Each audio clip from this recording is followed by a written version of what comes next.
Hello नमस्कार, आप सभी का स्वागत करता हूँ फिर से बायोटेरेटिव ध्रुव रिखाड़ी चैनल पे। और आज जैसे कि आप ये डायग्राम देख पा रहे हैं, अपने टॉपिक में आगे बढ़ते हुए आज जो हमें डिस्कस करना है it is about human digestive system. तो ये डायग्राम है ह्यूमन डाइजेस्टिव सिस्टम का, जो कि आपकी एनसीईआरटी में गिवन है। और एनसीईआरटी के डायग्राम्स बहुत इंपॉर्टेंट हैं और इस पे बेस्ड क्वेश्चंस आपके किसी भी फॉर्म में आ सकते हैं। तो आपको एक बेसिक जो कॉन्सेप्ट है वो एटलीस्ट पता होना चाहिए, ताकि क्वेश्चन किसी भी तरीके से किसी भी फॉर्म में अगर फ्रेम हो रहा है तो अगर आपको चीजें पता होंगी, चीजों के बारे में पता होगा, तो आप इजीली उसको आंसर कर पाएंगे। तो आज का सेशन स्टार्ट करते हैं और जानते हैं ह्यूमन डाइजेस्टिव सिस्टम के बारे में। तो यहाँ पे आप देख पा रहे हैं कि ह्यूमन डाइजेस्टिव सिस्टम में जो सबसे पहली लेबलिंग है इट इज बक्कल कैविटी।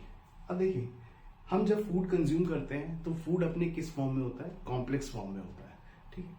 अब कॉम्प्लेक्स फूड को एनसीईआरटी में स्टार्च भी लिखा गया है, जैसे कि हमने लास्ट वीडियो में देखा था कि स्टार्च जो है वो पॉलीसेकेराइड्स होते हैं, ठीक है। तो हम इसको कॉम्प्लेक्स फूड ही बोलेंगे। तो कॉम्प्लेक्स फूड अगर आपने कंज्यूम किया है ना, आपने अपनी मील में जब कॉम्प्लेक्स फूड कंज्यूम करा, तो वो कॉम्प्लेक्स फूड जो है वो जो बेसिकली ये पोर्शंस आप देख रहे हैं, ये डाइजेस्टिव सिस्टम के टू इंपॉर्टेंट पोर्शंस होते हैं। One is alimentary canal and second one is digestive glands. तो एलिमेंट्री कैनाल क्या है? ये पूरा जो पैसेज सिस्टम आप देख रहे हैं फूड के पास होने का, है ना, माउथ से लेके जो एनस तक का जो पोर्शन है, ये पूरा जो है ये कैनाल सिस्टम बनाता है। और डाइजेस्टिव ग्लैंड्स क्या करते हैं? बेसिकली वो एंजाइम्स का सिक्रेशन या जूसेस का सिक्रेशन करते हैं, जो कि फूड को एब्जॉर्ब करने में, डाइजेस्ट करने में हेल्प करेंगे। तो जैसे कि हमने कॉम्प्लेक्स फूड कंज्यूम करा, वो बक्कल कैविटी में, अब बक्कल कैविटी के कुछ इंपॉर्टेंट पार्ट्स हैं जैसे कि mouth, tongue and salivary glands.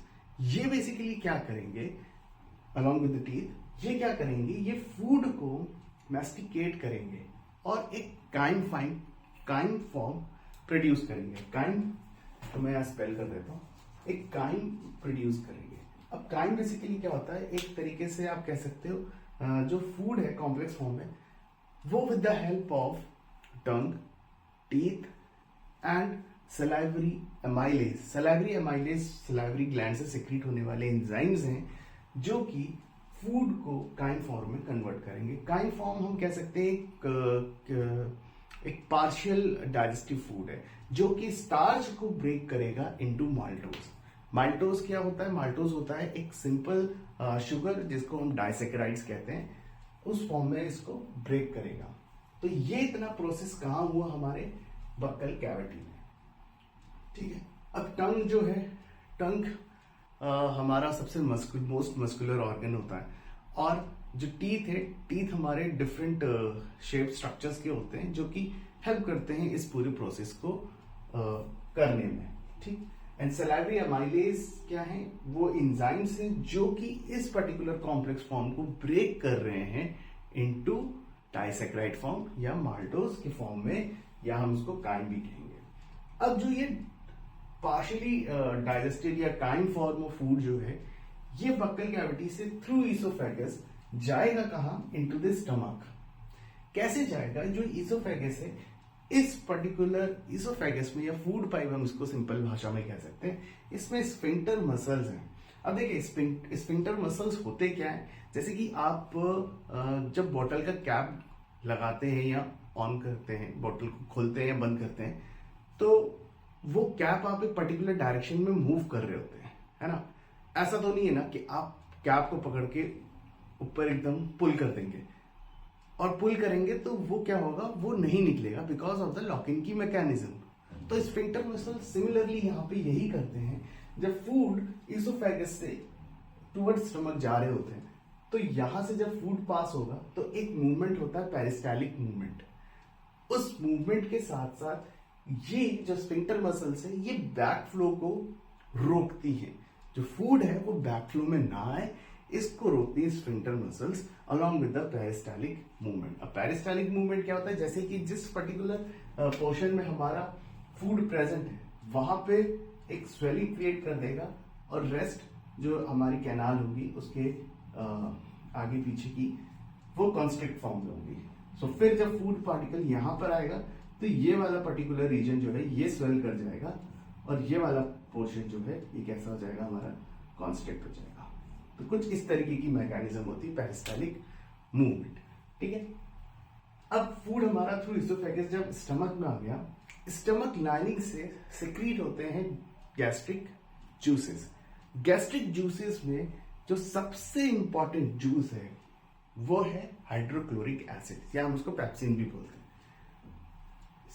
अब यहां पे जो पेप्सिन है ये क्या करेगा, ये फूड से प्रोटीन एक्सट्रैक्ट करना शुरू करेगा, ठीक है। अब प्रोटीन एक्सट्रैक्ट करने को मैं क्यों बोल रहा हूं कि अब जो फूड है हमारा, देखिए जो फूड हम कॉम्प्लेक्स फॉर्म में खाते हैं वो सबसे पहले जो ब्रेक होगा वो कार्बोहाइड्रेट्स की फॉर्म में होगा, देन वो proteins and other nutrient facts में ब्रेक शुरू करेगा, ठीक है। तो स्मॉल इंटेस्टाइन्स में यहाँ पे जो स्मॉल इंटेस्टाइन्स की स्टमक की जो लाइनिंग्स हैं वो सिक्रीट करती हैं गैस्ट्रिक जूसेस, जिसको हम हाइड्रोक्लोरिक एसिड या पेप्सिन भी कहते हैं, वो ब्रेक करेंगे अब हमारे कॉम्प्लेक्स फूड सोर्स को इनटू प्रोटीन्स। नाउ यहां तक अगर आप देखें तो हमने इंजेशन डाइजेशन ये समवॉट कवर कर लिया। इंजेशन क्या हुआ, जब हमारे बकल कैविटी से जो फूड है पास हुआ from oesophagus towards stomach, stomach में जाके कुछ पोर्शन ऑफ डाइजेशन होना शुरू हो गए जहां पे गैस्ट्रिक जूसेस सिक्रीट होने शुरू हुए by the internal lining of the stomach. अब गैस्ट्रिक जूसेस जो है वो हाइड्रोक्लोरिक है। अब हाइड्रोक्लोरिक क्या है, ये बेसिकली एसिड है, तो यानी कि फूड को एसिड फॉर्म में कन्वर्ट किया जा रहा है और एसिड्स का इम्पैक्ट हमारी इनर लाइनिंग्स या इनर वेसल्स पे पड़ सकती हैं, ठीक है। तो उसको प्रोटेक्ट करने के लिए एक म्यूकस सिक्रीशंस होते हैं, म्यूकस मेम्ब्रेन्स सिक्रीट करती है म्यूकस का, जो क्या कर रहे हैं बेसिकली उस पर्टिकुलर हाइड्रोक्लोरिक एसिड का इफेक्ट कम कर रहे हैं ऑन द इंटरनल ऑर्गन्स या इंटरनल स्ट्रक्चर्स, ठीक है। साथ ही साथ में जब यहाँ पे हमारा फूड जो है वो एसिडिक फॉर्म में आ रहा है, तो यहाँ पे आप देखिए यहाँ पे हमारे पास पैनक्रियाज भी प्रेजेंट है हियर। अभी पैनक्रियाज क्या करेंगी, देखिए फूड न्यूट्रलाइजर्स जब हमारी बॉडी में एसिडिटी लेवल बढ़ता है तो पैनक्रियाटिक एंजाइम्स जो हैं ये एल्कलाइन फॉर्म्स में होते हैं। इनके पैनक्रियाटिक जूसेस जो होते हैं they are in alkaline form. तो एसिड और बेसिस जब रिएक्ट करते हैं तो वो क्या करते हैं, वो एक दूसरे के इफेक्ट को न्यूट्रलाइज करने की कोशिश करते हैं, ठीक, न्यूट्रलाइज करते हैं बेसिकली। तो बेस टाइप के हमारे यहाँ पे पैनक्रियाटिक जूसेस होते हैं जो कि एसिडिक लेवल को कंट्रोल करेंगे अब, ठीक है। तो यहाँ पे पैनक्रियाटिक जूसेस सिक्रीट होंगे जो कि अल्कलाइन फॉर्म्स में होंगे। साथ ही साथ पैनक्रियास में इंपॉर्टेंट रोल ये भी होता है कि ये इंसुलिन एंड ग्लूकेगॉन का सिक्रीशंस करते हैं जो कि हमारे ब्लड ग्लूकोज लेवल को रेगुलेट करते हैं। नेक्स्ट अगर आप यहाँ पे देख पा रहे हो तो यहाँ पे लीवर है। लीवर का बहुत इंपॉर्टेंट रोल क्या है कि ये बाइल सिक्रीशंस में करता है, किसी तरीके के पर्टिकुलर एंजाइम्स को सिक्रीट नहीं करता, but it secretes bile juices.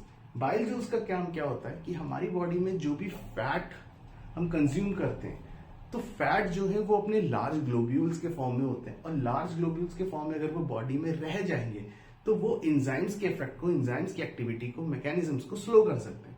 तो यहाँ पे बाइल जूसेस क्या करते हैं, उन लार्ज ग्लोब्यूल्स को स्मॉलर ग्लोब्यूल्स में कन्वर्ट करते हैं। सो ये बात हो गई हमारी बाइल टाइप की which are getting secreted by the liver, ठीक। नेक्स्ट अब जो फूड हमारा स्टमक से टूवर्ड्स स्मॉल इंटेस्टाइन आएगा, अब हमारी जो स्मॉल इंटेस्टाइन है यहां पर्टिकुलरली सबसे ज्यादा एब्जॉर्प्शन का काम होगा।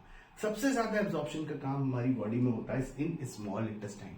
तो next ingestion, digestion and then it is absorption. अब जो ये एब्जॉर्प्शन होगा, फूड एब्जॉर्प्शन, देखिए हम कॉम्प्लेक्स फॉर्म ऑफ फूड को ब्रेक करते हैं इनटू सिंपलर फॉर्म। अभी हमने देखा जो हमने कॉम्प्लेक्स फूड लिया तो हमने उसको कार्बोहाइड्रेट्स के फॉर्म में ब्रेक कर दिया। हमने ये भी देखा कि उसको प्रोटीन्स के फॉर्म में भी ब्रेक कर दिया। हमने ये भी देखा कि बाइल जूसेस कैसे आके जो लार्ज ग्लोब्यूल्स ऑफ फैट्स हैं उनको कन्वर्ट कर रहे हैं इनटू स्मॉलर ग्लोब्यूल्स में।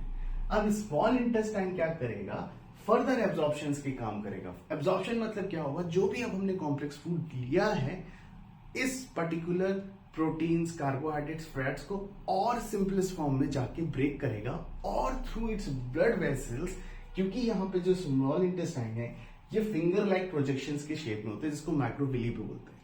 और ये क्या करता है, ये सरफेस एरिया बढ़ाता है। और इनकी लाइनिंग्स पे आप अगर स्ट्रक्चर देखोगे तो आप देखोगे कि उनमें ब्लड वेसल्स होती है। अब ये ब्लड वेसल्स के थ्रू ही ये एब्जॉर्ब होने शुरू होते हैं। जैसे कि फर्दर इसका एब्जॉर्प्शन कैसे होगा, जैसे कि जो हमारे प्रोटीन्स हैं, ट्रिप्सिन रोल प्ले करेगा प्रोटीन्स के ब्रेक डाउन होने में।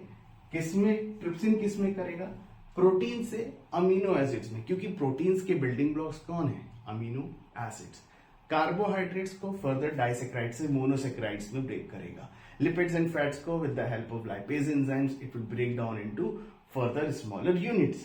तो ये सारा प्रोसेस कहां पे हो रहा है, इन एब्जॉर्प्शन।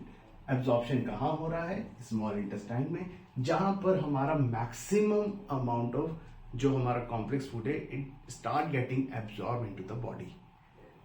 अब एब्जॉर्प्शन और स्मॉल इंटेस्टाइन में जो डिफरेंट एनिमल से जिनका डिफरेंट फोरेजिंग नेचर होता है, for example herbivores and carnivores. तो हर्बीवोर्स में स्मॉल इंटेस्टाइन्स जो है वो लॉन्गर होती हैं देन द कार्निवोर्स। लॉन्गर होने का पर्पस ये है कि जो हर्बीवोर्स हैं वो प्राइमरी फूड सोर्सेज पे डिपेंडेंट है।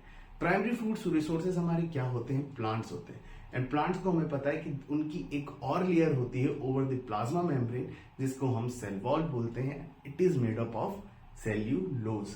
तो उस सेल्यूलोज के ब्रेक डाउन होने के लिए स्मॉल इंटेस्टाइन्स वहां पे लॉन्गर होती है as compare to the carnivores, क्योंकि वहां पे एब्जॉर्प्शन इजीली हो जाता है। कहां पे, इन कार्निवोर्स, ठीक है। और जो हमारे हर्बीवोर्स हैं या प्राइमरी कंज्यूमर्स होते हैं, इनके जो गट सिस्टम होते हैं इनमें बैक्टीरिया प्रेजेंट होते हैं जो कि मीथेन गैस के लिए रिस्पॉन्सिबल होते हैं, ठीक है। और वही मीथेन बैक्टीरिया जो होते हैं वही सेल्यूलोज का ब्रेक डाउन करने में हेल्प करते हैं। तो ये कुछ बात हो गई स्मॉल इंटेस्टाइन की। नेक्स्ट, जब 90% ऑफ फूड हमारा एब्जॉर्ब हो गया, लार्ज इंटेस्टाइन्स में हमारा जो रिमेनिंग फूड होगा विद द वाटर कंटेंट वो जाएगा हमारा लार्ज इंटेस्टाइन में। अब लार्ज इंटेस्टाइन में क्या होगा, लार्ज इंटेस्टाइन में जो सबसे ज्यादा एब्जॉर्प्शन होगी it is mostly water reabsorption, ठीक है। यहां पे वाटर रीएब्जॉर्प्शन होंगे। अब जो ये वाटर रीएब्जॉर्ब हो रहा है, ठीक है, वाटर रीएब्जॉर्ब होने का मतलब क्या है कि जो भी हमने कंज्यूम करा फूड उसका जो वाटर कंटेंट है वो रीएब्जॉर्ब हो जाए बॉडी में। एंड रीएब्जॉर्प्शन के बाद जो हमारा अनडाइजेस्टेड वेस्ट मटेरियल है जो कि डाइजेस्ट नहीं हो पाया है, जो कि कुछ वेस्ट अमाउंट में था, वो सारा का सारा through anus it will get excreted out. तो एसिमिलेशन प्रोसेस हमारा जो लार्ज इंटेस्टाइन में हो रहा है। And egestion is the process where the remaining undigested waste material is getting excreted out through the anus. So यहां पर हमने 5 मेजर स्टेप्स देखे of digestive system, that is ingestion, then digestion, absorption, assimilation and egestion. I hope इस video में आपको human digestive system कैसे काम करता है इस चीज के बारे में चीजें क्लियर हुई होंगी। अगले वीडियो में हम लोग डिस्कस करेंगे रेस्पिरेशन। तो मिलते हैं आपसे अगले वीडियो में। Till then take care, bye. और channel Dhruv Rikhari bio territory को जरूर सब्सक्राइब करिएगा। धन्यवाद, नमस्कार।